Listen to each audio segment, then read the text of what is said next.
اللہ تعالیٰ نے اپنے بندوں سے دو طرح سے تقرب کا راہ دکھائی ہے. ایک انعامات فضل کہ تم غریبی میں دیکھا پھر تمہیں کشادگی عطا کر دی. ایک تو یہ ہے کہ اللہ تعالیٰ کے انعام پھیلتے گئے بڑھتے گئے واقعات ہوتے گئے کشادگی آتی گئی. ایک راہ تو یہ ہے اللہ تعالیٰ کے تقرب کا. اور ایک راہ یہ ہے کہ تم گھبرانے والے تھے اور تمہیں ہم نے مستقل مزاج بنایا حتیٰ کہ تم نے اپنے ہاتھ سے ہمیں ہر چیز جو ہے اب امن و امان واپس لوٹا دی. اتنی بڑی ہمت والا بنایا. یہ اللہ تعالیٰ کے خاص مطلب مہربانی میں سے ایک مہربانی ہے کہ اس کے بندے اور اس کے عمل کو اپنی زندگی میں اتنا آسان بناتے ہیں کہ اپنا دخل اس میں دیتے ہی نہیں. تو یہ اللہ تعالیٰ کا راز یوں دریافت کرتے ہیں, اللہ کے جلوہ یوں دریافت کرتے ہیں کہ اللہ عمل کر رہا ہے, بظاہر دیکھنے والے کو ظلم نظر آ رہا ہے لیکن جس پر ہو رہا ہے اس کو احسان نظر آ رہا ہے. تو یہ ہے مزاج اللہ تعالیٰ نے رکھا ہوا. تو آپ بلا وجہ پریشان ہوتے ہو کہ جب اللہ تعالیٰ اپنے بندے پر مہربانی کی زیادہ راہیں کھولتا ہے تو اس پر بظاہر ابتلا آتی ہے, اور وہ ابتلا نہیں ہوتی ہے, وہ اس کے تقرر کی بات ہوتی ہے. قریب کرنے کا ایک طریقہ یہ بھی ہے, ایک ہے احسان کے ساتھ قریب کرنا اور ایک ہے ابتلا کے ساتھ. ابتلا کے ساتھ قریب کرتا ہے اپنے اولیاء کو, اپنے ولیوں کو, اپنے بزرگوں کو. کامن مین کو قریب کرتا ہے کھلا کو فضل کر دیا, کھلا دیا, چل جا مطلب تیرا راستہ ٹھیک ہو گیا. اور جب اللہ کی راہ پر چلنے والے ہوں طالبین حق جو ہوں انہیں ابتلا کے ذریعے سفر کرایا جاتا ہے. تو ابتلا کا سفر جو ہے یہ راہ حق میں بڑے دور کے مسافروں کا ہے اور بڑے قوی مسافروں کا ہے, بڑے شاہ سواروں کا ہے. اور جو کامن آدمی ہے ان کے لیے وہی ہے, چلو کھاؤ پیو صبر کلو وشربو ولا تسرفو, اسراف نہ کرو, اللہ کا شکر ادا کرو, زندگی بچ گئی ہے مہربانی کرو. کہتا مریض بچ گیا شکر کرو, کہتے جا بھی بچ گیا 10 سال بعد مر جائے گا. تو مر تو اس نے جانا ہے, اس سے پہلے کسی مقصد کے ساتھ وہ غروب ہو اس کا سورج, وہ بلا مقصد ہی مر جائے گا, کیونکہ وہ آج جو بچ گیا وہ کل نہیں بچے گا. اس لیے کل وہ کہتے ہیں ڈاکٹر بھی نہیں بچے گا جس نے اس کو بچایا مریض کو. یہ سارے واقعات ہیں, کھیل تو ختم ہو ہی جانا ہے آخر. اس لیے اللہ تعالیٰ کا راز کیا ہے کہ وہ اپنے بندے کو اپنا جلوہ دکھائے تو پھر تکلیف نہیں ہے. اس لیے ایک کہانی بیان کرتے ہیں کہ لوگ کہ وہ اللہ تعالیٰ کا دیدار کرتا ہے تو کیسے ہو سکتا ہے انسان دیدار کرے, ناممکن ہے. کہتا ہم اس کو دیکھا ہے. ہم نے کیسے دیکھا ہے؟ کہتا ہمیں دیکھا تھا کہ اس آدمی کو سر بھی الگ تھا, دھڑ بھی الگ تھا, جسم بھی الگ تھا, ایسا. تو کچھ دیر کے بعد پھر ٹھیک ہو گیا. یعنی کہ اس کو الگ الگ ایسے دیکھا نا, فقراء کو بیان کرتے رہتے ہیں کہ ایک آدمی ہے وہ شان کو جسم کے حصے اپنے الگ الگ کر دیتے ہیں. نہیں بات سمجھے, کہانی کے طور پر ہوتا ہے. کچھ لوگ ایسے ہوتے ہیں کہ زندگی میں ہی اپنے اعضاء جو ہے نا انہیں الگ الگ کرنے پر قدرت رکھتے ہیں. سنا سنائی ہوئی ہے بات, ایسا ہو سکتا ہے. مثلا ایک آدمی ایسا کہتے ہیں کہ دو درویش ہیں ایک دوسرے کو تلاش کرنے کے لیے نکلے, تو میں چھپتا ہوں تم تلاش کرو, تو میں چھپتا ہوں تم تلاش کرو.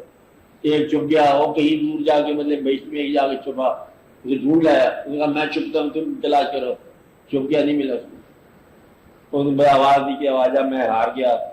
اسے پوچھا تو چھپا کیسے ہے؟ میں تو بیچ میں گیا, میں دوزخ میں بھی گیا, میں ہر جگہ بھی گیا, زمین میں گیا, آسمان میں گیا, نہیں ملا. انہوں نے کہا تم نے ڈھونڈ نہیں سکتا, میں ہر جگہ چھپا تھا. میں کہاں چھپا تھا؟ میں سارے اسرار دیکھ آیا. کہتا بڑے آسان سی بات ہے, میں نے اپنے جسم کا مٹی کا ایسا مٹی میں ملا دیا, آگ کا ایسا آگ میں ملا دیا, پانی کا پانی میں ملا دیا, ہوا کا ہوا میں ملا دیا. تم یہ کیسے ڈھونڈ سکتے ہیں؟ یہ ایک طریقہ ہے چھوڑنے کا کہ مٹی مٹی میں مل جائے, آگ آگ میں مل جائے, پانی پانی میں مل جائے. تو یہ اس نے مطلب یہ بات کر دی. اس لیے وہ لوگ ہوتے ہیں بہت جلوے کو قریب سے دیکھتے ہیں, وہ پھر اپنے اعضاء اپنے عناصر جو ہے نا الگ الگ کر لیتے ہیں. کبھی مٹی ہو کے دیدار کر لیتے ہیں, کبھی آگ ہو کے دیدار کر لیتے ہیں, کبھی ہوا بن کے کر لیتے ہیں. مطلب یہ ان کو قدرت ہوتی ہے. چلو قدرت کا امکان نہ کر لو, یہ نہیں کہتے ہر ایک کو ہوتی ہے, لیکن ایسا امکان ہو سکتا ہے. جہاں نہیں ممکن وہاں اس کے لیے ممکن ہوتا ہے. تو فقیر کے لیے جن راہوں پر ممکنات نہیں ہیں وہی ممکنات کا راستہ ہے. تو ناممکنات کا راستہ ہی ممکنات کا راستہ ہے اس کے لیے. تو اللہ تعالیٰ نے اپنے خاص فضل سے یہ ماننے والی فطر بنائی ہے اور انکاری فطر بنائی ہے. یہ ازل سے قائم روز چلا آ رہا ہے، ماننے والے اور انکار کرنے والے. چراغ مصطفی اشرار مولا بھی شروع سے چلا رہا ہے، یعنی کہ اللہ تعالیٰ نے پہلے اپنے ساتھ رکھا ہے کہ ماننے والے اور انکاری اپنے ساتھ کھڑا کیا. پھر جب بھی اللہ کا ذکر شروع ہوا یا اللہ کی بات یا اس کی بات شروع ہوئی ہے، ایک انکاری ساتھ کھڑا ہوا. ہر دور میں ایسا ہوا، ہر دور میں موسیٰ علیہ السلام ہوا، فرعون ساتھ کھڑا ہوا. مقصد ہے کہ ہر دور کے ساتھ ایسا ہوا، ہر دور کے ساتھ ہوا. سامری کسی بزرگ کے ساتھ ہوا ہوگا، ایک واقعہ ہو گیا، ایک اور واقعہ ہو گیا. اسی طرح مطلب بولا بھی ایک واقعہ ہو گیا. یہ ساتھ ساتھ واقعہ چلتا ہے. گویا کہ وہ شیطان یا ابلیس والا واقعہ ہر دور میں ریپیٹ ہوتا رہتا ہے، اس لیول کا نہیں، اس کے سائے میں. یعنی کہ تبھی آپ کو کوئی عرفان حق ہوگا نا کہ اس جیسا وہ کھیل ہو جائے. تو اس جیسا کھیل جو ہے نا یہ ہوتا رہتا ہے، تب جا کے انسان کو بات سمجھے کہ وہ بات ہوتی کیا تھی، وہ واقعہ ہوگا کس طرح. تو یہ ساری چونکہ انسان کے عرفان کی بات ہے، لہذا انسان پر یہ پردے کھلتے ہیں اور اس کو یہ جلوے کے راستے ملتے ہیں. تو ابتلا کے اندر اگر مقام شکر محفوظ ہو جائے تو سمجھو کہ ابتلا احسان ہے، ورنہ یہ سزا. بس اس سے بچنا چاہیے کہ تکلیف جو ہے یہ آپ کے بدعمالی کی سزا ہے. اگر تکلیف کے اندر تمہارے اندر تسلیم نہیں ہے، اگر تکلیف میں تسلیم نہیں ہے، گلہ پیدا ہو گیا، اگر دعا منظور نہ ہو اور اللہ سے محبت کم ہو جائے تو سمجھو کہ تم اللہ کے قریب نہیں. اور قریب وہ ہے جو دعا منظور ہو یا نہ ہو ہم ہر حال میں راضی ہیں. تو جو رہنا ہے ہر حال میں راضی، تو پھر یہ بات ہے جہاں آگے جھوٹا اور سچے کے فرق نکل آتا ہے. ورنہ فقیر تو سارے فقراء کے پاس آتے ہیں نا، تو سارے ملے رہتے ہیں کہ جی ہم اللہ والے جو بھی اللہ والے چل پڑے ہیں. کہتا اب طوفان آنے والا ہے، کچھ چھوٹے اللہ والے گھر چلے گئے، طوفان آنے والا ہے. اب کچھ جو بیچارے سچے سے آگے چلے گئے، کہتا اب ایک اور طوفان آنے والا ہے، کسی کی ٹانگ کٹ گئی، کسی کے سار کٹ گیا، تیار ہے کسی تیار ہے، چلتے جاؤ چلتے جاؤ. اور جو آخر ہے نا صادق لوگ رہ جاؤ. تو یہ کہانی اس طرح بنائی ہے لوگوں نے کہ کسی نے کہا کہ پرندوں کی دنیا میں کہانی آپ نے پڑھی ہوگی کہ پرندوں کو آواز آئی کہ تمہارا جو ہے گرو پرندہ، جو تمہارا پیر پرندہ ہے وہ اس پہاڑ کی چوٹی پر رہتا ہے اور اس کو جا کے ملو. اور پوچھا اس کا نام کیا ہے، کہ اس کا نام ہے سیمرغ. سیمرغ پہاڑ کی چوٹی پر رہتا ہے، وہ تمہارا استاد ہے، تمہارا گرو ہے، تم اس کو ملو. وہ جی 1,00,000 پرندے ہوئے جتنے بھی اس علاقے میں تھے سب چل پڑے وہ پرندوں کی طرف. پہلے طوفان آیا گر گئے، ہوائیں آئی مر گئے، برف آئی تباہ ہو گئے، چلتے گئے چلتے گئے چلتے گئے. کوئی آہستہ آہستہ کسی کے پار ٹوٹے، کسی کچھ ہو گیا، کسی کو بچوں کی بیماری کی خبر آئی ہے، وہ پھر واپس کرتے چلتے چلتے کچھ پہاڑ پر پہنچے پرندے چوٹی پر. دیکھا تو کوئی تھا نہیں وہاں پر. ان کا آواز دینے والے نے غلط آواز دی ہے. تو ادھر دیکھا کوئی گرو نہیں ہے، کوئی آپ ہی تھے. وہ پوچھا گیا آواز والے کو، پھر دعا کی کہ یہ حال ہے. آواز کدھر سے آئی تھی؟ آواز پھر آئی ہے، کہتے تمہارا ادھر ہی ہے گرو، اس کا نام سیمرغ ہے. کدھر ہے؟ کہتے تم گنو کتنے پرندے ہو؟ انہوں نے گنا 30 پرندے تھے. تو یہ 30 پرندے کو سیمرغ بولتے ہیں. سی کا معنی 30 ہے. وہ جو ان مشکلات سے گزر کے جائے اس کا گرو وہی ہے. گرو وہ تمہارے ساتھ تھا جس نے تمہیں عشق کا سفر طے کرایا. گرو کوئی آگے کسی چیز کا نام نہیں ہے، گرو اس عشق کا نام ہے جو تمہیں سفر طے کراتا ہے. اگر یقین کا سفر طے ہوتا جائے تو یہی گرو ہے، اور اگر یقین نہ ہو تو گرو کسی انسان کا نام نہیں ہے. کہ یقین نہ ہو اور مطلب پیر صاحب تو دعا کرو، پیر صاحب کیا دعا کرے؟ تیرے اندر یقین نہ ہو تو دعا کیا ہونی ہے؟ یقین پیر صاحب سے کہا تم دعا کرو اور پھر تمہارا گیا. انہوں نے کہا ہاں میں نے دعا کی تھی. آواز آیا کہ یہ بندہ تو مجھے مانتا نہیں ہے، تو دعا کس کی کر رہا ہے؟ کیوں نہیں؟ میں تو مانتا ہوں. وہ کہتا ہے یہ تو مانتا ہے کہ میں انعام دوں تو میرا شکر ادا کرتا ہے، میں تکلیف دوں تو یہ گلہ کرتا ہے. تو ماننے والا کون ہے؟ جو تکلیف کو بھی مانے، راحت کو بھی مانے. اور تھوڑی سی تکلیف آ گئی، ڈنڈ پڑ گیا تو چیخے مارنے لگے. اس لیے اللہ تعالیٰ کے سفر میں اگر تم نے اللہ کا سفر کرنا ہے تو گلے کا سفر نہیں ہونا چاہیے. اگر گلہ کرنا ہے تو میں یہ کہتا ہوں اللہ کا سفر نہیں ہونا چاہیے. کہ چپ چاپ کر کے ڈاکٹر کا سفر کرو، دنیاوی کسی امیر آدمی کو دوست بناؤ، کوئی تکلیف ہو اس سے کوئی پیسے کسی کا سوال کرو تو اللہ کا واقعات درست ہو جائے. اللہ تعالیٰ کا سفر جو ہے اللہ قریب کرے گا تو تب بھی تکلیف دے گا، اور دور رکھے گا تب بھی تکلیف دے گا۔ اللہ کا انپریڈکٹیبل اللہ ہے نا، چاہے تو مطلب کیا کر دے، کبھی وہ پیسے دیتا ہے اور کبھی مانگنے آ جاتا ہے۔ خالق کونین ہے، کہاں مطلب ہے، کبھی زندگی دے جاتا ہے، کوئی دیر کے بعد کہتا ہے واپس دے دو زندگی، کبھی بچہ ہی تھا پیدا ہوا، کہتے ابھی تو پیدا ہوا ہے، کہتے پیدا ہوا کہتے واپس چاہیے، بھائی اتنی تکلیف کیا کر دی تھی، بس یہ اس کے کام ہے کہ عین اس وقت میں جب کہ اس چیز کی بہت ضرورت ہوگی وہ جو ہے لے جائے گا۔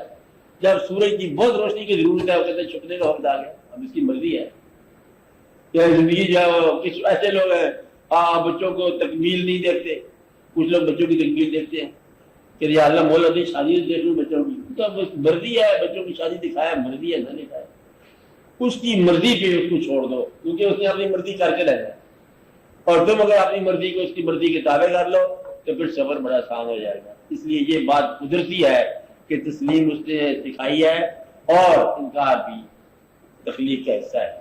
آپ اپنے آپ کو دریافت کر لو، نقلی بات نہیں چل سکتی۔ آپ یہ کہو کہ ہم ماننے والے ہیں جبکہ ماننے والے نہ ہوں تو پھر وہ دقت پیدا ہو جائے گی۔ اس لیے بہتر یہ ہے کہ پہلے اپنے آپ کی شناخت کر لی جائے کہ شناخت کیا ہے۔ تسلیم کرنے والوں کے اور مقام ہے، تکلیف کرنے والا کبھی بھی گلہ نہیں کرتا، اور تکلیف کرنے والے کو ماننے والے اس کی بہاف پر گلہ کر رہے ہیں، دیکھو یہ امام کے ساتھ کیا ہو گیا، یزید کو مارو، پکڑو اس کو، کہاں پر ہے، کہتے یزید کی اولاد کو مارو، کہتے سب کو جھگڑا یہاں ہوگا، نہ امام کے قافلے میں وہ تھے نہ یزید کے قافلے میں وہ تھے، دونوں گھر بیٹھے ہوئے، بعد میں پیدا ہوئی ہے لوگ، تو دونوں نے تاریخ پڑھ کے جھگڑا شروع کر دی، اور امام کی بات امام کے ساتھ۔ مطلب یہ ہے کہ یہ واقعہ جو ہے نا یہ چھوٹے ایمان والوں کا جھگڑا ہے آپس میں، بڑے ایمان والے نہیں جھگڑا کرتے، وہ انسان کو انسان کے درمیان جھگڑا نہیں سمجھ رہے، وہ اللہ کے نوازشات کا سفر سمجھتے ہیں کہ اللہ نے اپنے بندوں کو کس حالات سے گزارا ہے اور اللہ نے ان کو کس انعامات سے نوازا ہے۔ اللہ تعالیٰ کا کام ہے اللہ کے بندوں پر جو واقعات ہیں وہ ایسے تسلیم و رضا کا شعبہ دیکھتے ہیں۔ تو اللہ والوں نے کبھی، اللہ والے نہ شیعہ ہوتے تو سنی ہوتے ہیں، وہ اللہ والے ہوتے ہیں، اللہ ہمارا شیعہ ہے، اللہ ہمارا سنی ہے، تو اللہ تو اللہ ہی ہے، بس گاندھی بات ہے، تو اللہ جانے ہوگا مسلمان بھی ایسا دیکھو بس اللہ اللہ ہی ہے۔ تو اللہ تعالیٰ کو ماننے والے بس اللہ کو ماننے والے ہوتے ہیں، اللہ کے کام کو ماننے والے ہوتے ہیں، اور جو صاحبان ہوتے ہیں بصیرت والے وہ جانتے ہیں کہ جس کو ہم تکلیف کر رہے ہیں یہ ان کے لیے تکلیف نہیں تھی، جن کے لیے تکلیف تم کہہ رہے ہیں ان کو تکلیف ہوئی ہوگی، یہ اور مقامات ہے۔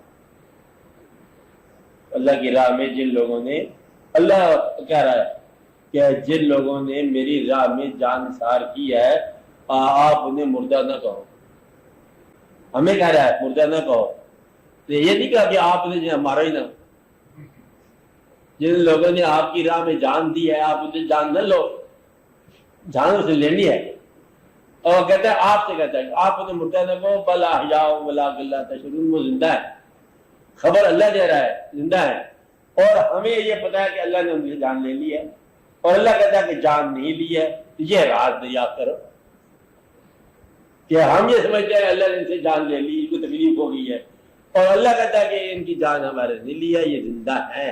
تو گویا کہ اس وقت جب وہ ابتلا ہو رہی تھی وہ کسی خفیہ دروازے سے لازوال زندگی میں داخل ہو رہے تھے، حیات جاودہ میں داخل ہو رہے تھے، جس کو تم گلہ کر رہے ہو وہ عین راحت کا مقام ہے۔ وہ کبھی کبھی کسی کو نصیب ہوتا ہے کہ ابدی زندگی میں داخل ہو جاتا ہے انسان، اسی زندگی کے اندر ابتلا کا پردہ پہن کے لباس پہن کے داخل ہو گیا، کہاں پر؟ اس زندگی میں جو کبھی موت میں شامل نہیں ہوتی، اور اس کے اندر لباس کون سا ہے؟ ابتلا کا۔ دیکھنے والے ہائے ہائے شائع کرتے رہتے ہیں اور وہ گیا پار لازوال ہو گیا، تو وہ لازوال ہو گیا، اور دیکھنے والا جو ہے وہ پریشان ہو گیا کہ یہ کیا ہو گیا، دیکھنے والے کو شعور ہی نہیں ہے کہ کہاں چلا گیا۔ تو اس لیے راحت ہے اس تکلیف میں جس تکلیف کے اندر مالک یہ کہے کہ یہ زندہ ہے، اور جس نے زندگی یا پیدا فرمائی ہے وہ کہتا ہے، اتھارٹی اس کی ہے، سند اس کی ہے کہ بالا ولکن لا تشعرون، وہ زندہ ہے تمہیں شعور نہیں ہے۔ تو یہ ہے وہ زندگی ہے جو یہ کہتا ہے کہ یہ خاص بات ہے۔ تو اللہ تعالیٰ کے راز کو اللہ تعالیٰ کی طرف سے سمجھنا بڑا ضروری ہے، جہاں ابتلا ہے وہاں جلوہ ہے، اگر یقین ہو تو، یقین نہ ہو تو بس پھر اس سے بڑی کوئی سزا کی بات نہیں. وہ غریب جس کا ایمان کمزور ہو بیچارہ بڑے دکھ میں ہے، دعا کرنی چاہیے کہ اس کا ایمان نہیں رہ سکتا. جس کا ایمان کمزور ہو غریب ہو اس کا ایمان تو ختم ہو گیا. اس لیے ایمان قوی ہو تو غریبی جو ہے یہ اللہ کی قریبی ہے، اور اگر ایمان کمزور ہو تو غریبی جو ہے عذاب ہے، پھر یہ کافر ہو جاتا ہے انسان. اس لیے اپنے آپ کو ایمان کو قوی کرو اور اللہ پر بھروسہ رکھو اور یقین کرو بعض اوقات ابتلا جو ہے تمہیں لازوال راستے کی طرف لے جاتی ہے جہاں ہمیشہ کی زندگی ہے. اس لیے ایمان کو قائم رکھو، کسی زندگی میں وہ دروازہ نکل آتا ہے. تو جتنے لوگ آج تک تاریخ انسان میں آئے ہیں اللہ کی راہ میں جنہوں نے مستقل مزاجی سے ان الذین قالوا ربنا اللہ ثم استقاموا اور انہوں نے استقامت اختیار کی ہے، ان کو آج تک ان کا نام روشن ہے. انہیں وہ دروازہ عطا ہو گیا جس دروازے سے ہمیشہ کے لیے روشنی ملی ان کو اور زندگی لازوال مل گئی. آج تک یہ لاہور میں دادا صاحب دیکھو مزار ہے، عرفان بھی کسی کو پتہ نہیں کیا ہے لیکن کچھ نہ کچھ ہے. یہ کچھ نہ کچھ ہے، یہ بڑا کچھ ہے. یعنی قبر ہے لیکن کچھ نہ کچھ ہے تو بڑا ہی کچھ ہے. مزار ہے، پتہ نہیں کیا کچھ ہے لیکن کچھ ہے. خالی مزار تو بادشاہ کا وہاں پر ہے، اکبر اعظم کا، جہانگیر اعظم کا، لیکن وہ تو کچھ بھی نہیں ہے جہاں بڑا کچھ ہے. اس کا مطلب ہے کہ اس نہ کچھ کے اندر بہت کچھ ہے. تو یہ پتہ کرنا چاہیے کہ یہ کیا بات کیا ہے، یہ راز کیا ہے. یہ پتہ چل جاتا ہے کہ یہ جہانگیر کا مقبرہ لاہور کے اندر ہے اور میاں میر صاحب کا مقبرہ لاہور کے اندر ہے. فرق پڑا ہے دونوں کے اندر. ایسا کیا ہے؟ وہاں مطلب مینا کاری زیادہ ہے جہانگیر کے مقبرے میں، یہاں کچھ اور مقام ہے لیکن زیادہ فرق ہے. فرق کیا ہے؟ جی آپ ٹرائی کرو، اس قصے کو دریافت کر لو گے تو پھر آپ کو بات سمجھ آئے گی کہ قصہ ہے کیا. تو اللہ تعالیٰ کے تقرر سے یہ بات ملتی ہے، اور نہ سمجھ آئے تب بھی بات چل رہی ہے. اب سے بات سمجھ آئی، نہ سمجھ آئے تب بھی چل رہا ہے. اس لیے اگر آپ کو یقین کی راہ نہ سمجھ آئے تب بھی نکل جاؤ یقین میں. تو بات کمزوری کی بات ہے تب بھی نکل جاؤ. یقین کا مطلب ہے کہ کڑا کر کے دل جو ہے نا حوصلہ کر کے تکلیف کو گلے کے بغیر گزارو. میں راز میں یہ بتا رہا ہوں، تکلیف آئی بہت سخت، تیرے گلے سے تکلیف دور نہیں ہونی، راز یہ ہے. تیرے علاج سے بھی دور نہیں ہونی، راز یہ ہے. تکلیف کو میلہ بنا دے، گلا کرنا چھوڑ دو.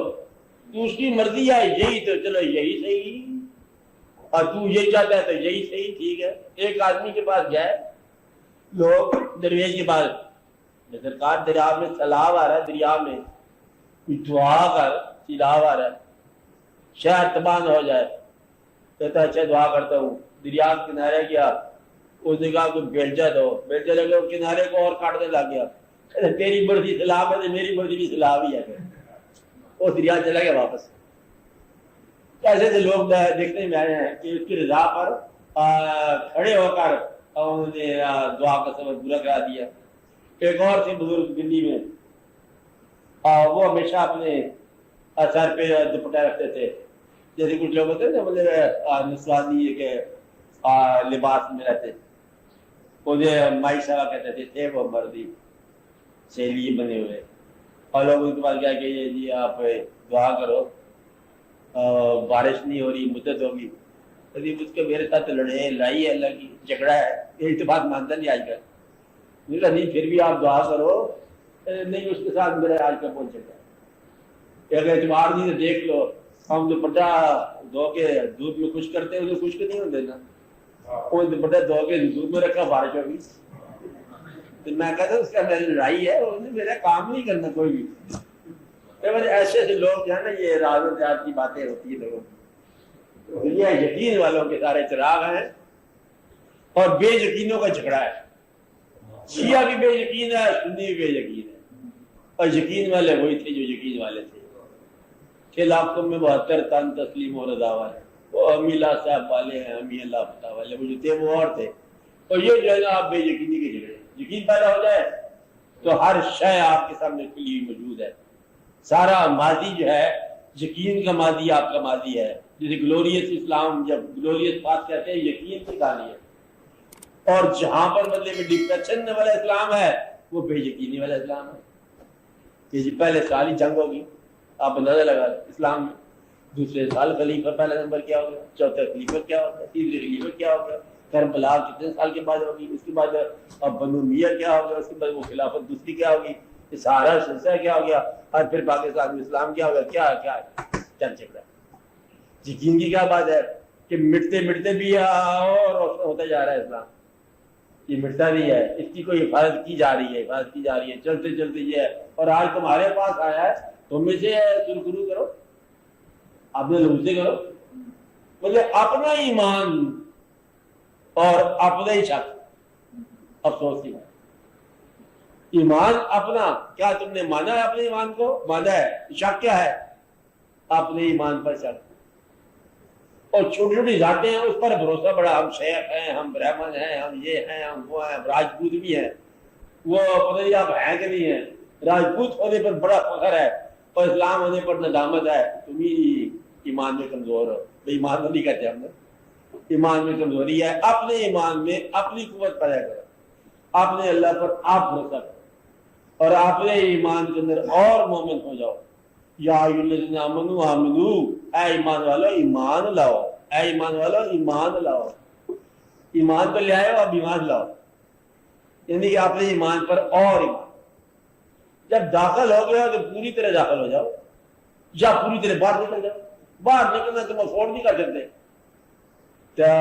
داخل ہونے کی ضرورت پیدا کرو. داخل ہونے کا مطلب یہ ہے گلہ نکال دو. میں نے پہلے کہا تھا گلہ نکال دو, شکوہ نکال دو, شکایت نکال دو, اپنا پروگرام نکال دو, اور اوپر تبصرہ نکال دو, یا اپنے نصیب کا مقابلہ نکال دو کسی کے ساتھ. وہ تھوڑے آرام میں ہے, ہم بڑے ترتیب میں, ہم دونوں ایک جیسے, قد ہمارا برابر ہے, ہاتھ بڑی مختلف ہے. یہ کیا بات ہے؟ قد برابر رہتا ہے, ہاتھ مختلف رہتی ہے, یہ اس کی مرضی ہے. کہتے ہیں یہ کیا بات ہے, اس کا رنگ اور ہے, ہمارا رنگ اور ہے. یہ رنگ کا فرق رہتا ہے, نصیب کا فرق رہتا ہے. اس کو اس کا نصیب ہے, اس کو اس کا نصیب ہے. یہ پہاڑ اور گلہری کا جھگڑا ہے نا, یہ اقبال نے فیصلہ کیا تھا کہ پہاڑ نے گلہری سے کہا کیا تو چھوٹا بندے بھی جانور ہے, ادھر ادھر بھاگتا ہے, دیکھیں جا ہٹ جا میرے راستے سے, پہاڑ ہوں کیا سمجھتا ہے. گلہری نے کہا پہاڑ صاحب تو پہاڑ تو ہے, اور تو ایک قدم چل نہیں سکتا, میں یہ بھاگا دوڑا جا رہا ہوں, تو کیا چاہے گا سر. تو پہاڑ بڑا ضرور ہے لیکن اندر بے حرکت ہے. گلہری چھوٹا حرکت کرے گا. ہر چیز اپنے مقام پر بہتر ہے. جو ذرہ جس جگہ ہے وہی آفتاب ہے. آپ اپنے آپ کو اپنے حالات کے آئینے میں غور سے دیکھو, تمہارے جیسا کوئی اور نہیں ہے. صرف یہ کہ میرے اپنے آپ پہ بھروسہ کرنے کی بات ہے. کہتے جب میں تیری طرح نہیں ہوں تو بھی تو میری طرح نہیں ہے نا. میں تیری طرح بڑا نہیں ہوں, تو میری طرح چھوٹا بھی تو نہیں ہے نا. تو میں کچھ شرمندہ ہوں, تو بھی شرمندہ ہو, کچھ چھوٹا نہیں ہے میرے طرح. تو بات اتنی ساری ہے کہ غریب آدمی اپنی غریبی بھی کچھ شرمندہ ہے, امیر اپنی جگہ بھی شرمندہ ہوگا. اسے پتہ نہیں ہے کہ غریبی میں کیا مزے ہوتے ہیں, کتنے جلوے ہیں اللہ تعالیٰ کے. یہ الگ کہانی ہے. مقابلہ شکوہ نہیں کرنا, شکایت نہیں کرنا, پروگرام نہیں بنانا, مقابلہ نصیب کا نہیں کرنا. دوسروں کے نصیب کو ان کے ہاں چھوڑو, اپنا نصیب آپ لو, اپنے ایمان پر مکمل بھروسہ کرو. پھر آپ دیکھو کہ آپ کو اللہ تعالیٰ کے اسی جگہ پر جہاں آپ بحث کر رہے تھے وہی جلوہ تھا. جلوہ کہاں ہوتا ہے؟ جہاں عام طور پر بحث ہوتی ہے. تو جلوہ لینے والے امام مالک مقام جلوہ لے گئے, شیعہ سنی دونوں جھگڑا کرتے جا رہے ہیں, اور وہ جلوے سرخرو ہو گئے. اور آپ کیا کر رہے ہو؟ جھگڑا کر رہے ہو. تو تمہارے جھگڑے مطلب میں ختم نہیں ہوئے اور ان کے جلوے جاری ہیں. تو تم دیکھو کیا حصہ کیا ہے, حصہ اور ہے. غور کرو.